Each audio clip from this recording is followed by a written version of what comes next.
इब्रिलोकास लिहिलेले पत्र अध्याय 10. इब्रिलोकास लिहिलेले पत्र अध्याय 10. ख्रिस्ताचा आत्मयज्ञ मोशेने लावून दिलेले यज्ञमार्ग रद्द करतो. तर मग ज्या भावी चांगल्या गोष्टी आहेत त्यांची छाया नियमशास्त्रात आहे, त्या गोष्टींचे वास्तविक स्वरूप ह्यात नाही.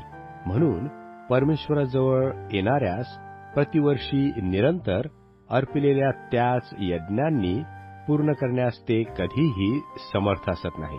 ते समर्थ असते तर एकदा शुद्ध झालेल्या उपासकास यापुढे पापभाव नसल्याने ते यज्ञ करणे बंद झाले नसते काय? परंतु ते यज्ञ वर्षानुवर्ष पापांची आठवण देतात, कारण बैलांचे व बकऱ्यांचे रक्त ह्याच्या योगे पापे दूर व्हावी हे अशक्य आहे. यास्तव तो जगात येते वेळेस म्हणाला, यज्ञपशु व अन्नार्पण याची तुला इच्छा नाही. तू माझ्यासाठी शरीर तयार केले आहे.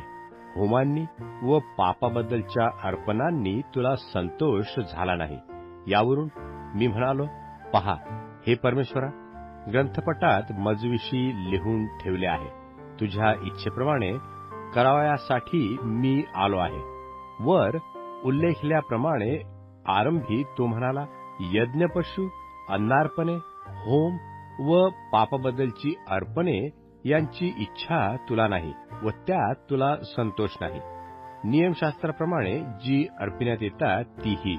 आणि मग म्हणाला, पहा, मी तुझ्या इच्छेप्रमाणे करावयास आलो आहे. यात दुसरे स्थापण्यात तो पहिले नाहीसे करतो.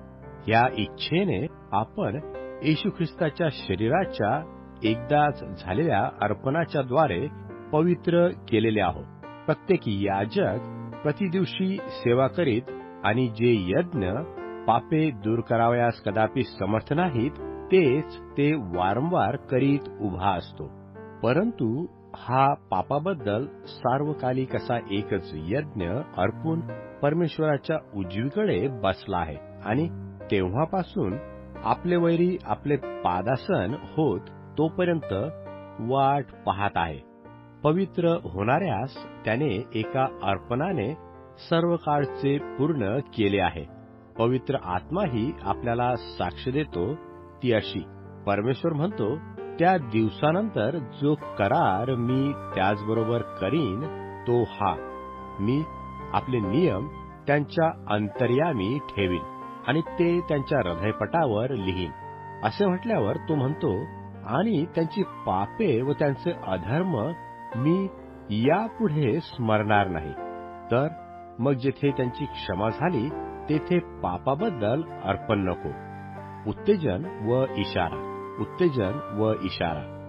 बंधुजन हो, त्याने पडद्यातून म्हणजे स्वदेहातून जो नवीन व जीवनयुक्त मार्ग आपल्यासाठी स्थापित केला, त्या मार्गाने परमपवित्र स्थानात येशूच्या रक्ताद्वारे प्रवेश करण्याचे आपल्याला धैर्य आहे. आणि आपल्याकरता परमेश्वराच्या घरावर एक थोर याजक आहे. म्हणून आपली हृदये सिंचित झाल्याने दुष्ट विवेक भावनेपासून मुक्त झालेले व निर्मळ पाण्याने शरीर धुतलेले असे आपण खऱ्या अंतकरणाने व विश्वासाच्या पूर्ण खात्रीने जवळ यावे. आपल्या आशेची कबुली अढळ राखावी, कारण ज्याने वचन दिले तो विश्वासनीय आहे आणि प्रीती व सत्कर्मे करण्यास उत्तेजन येईल असे एकमेकाकडे लक्ष द्यावे. आपण कित्येकांच्या चालीप्रमाणे आपले एकत्र मिळणे सोडू नये, तर एकमेकास बोध करावा. आणि तो दिवस जवळ येत आहे हे तुम्ही पाहता, म्हणून विशेष करून करावा. कारण सत्याचे ज्ञान मिळाल्यावर आपण जाणून बुजून पाप केले तर पापाबद्दल यापुढे यज्ञ व्हावयाचा राहिला नाही. न्याय होण्याची भयंकर अशी मार्गप्रतीक्षा आणि विरोधास खाऊन टाकील असा अग्निप्रकोप ही कायती राहतात. मोशेचे नियमशास्त्र कोणी तुच्छ मानले तर त्याचवर दया न होता त्याला दोघांच्या किंवा तिघांच्या साक्षीवरून मरणदंड होतो.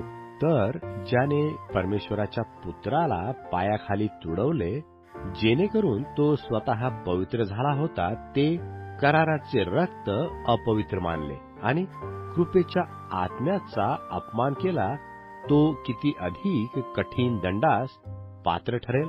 म्हणून तुम्हास वाटते, सूड घेणे मजकडे आहे, मी फेड करीन, असे ज्याने म्हटले व पुन्हा प्रभू आपल्या लोकांचा न्याय करील असे म्हटले, तो आपल्याला माहित आहे.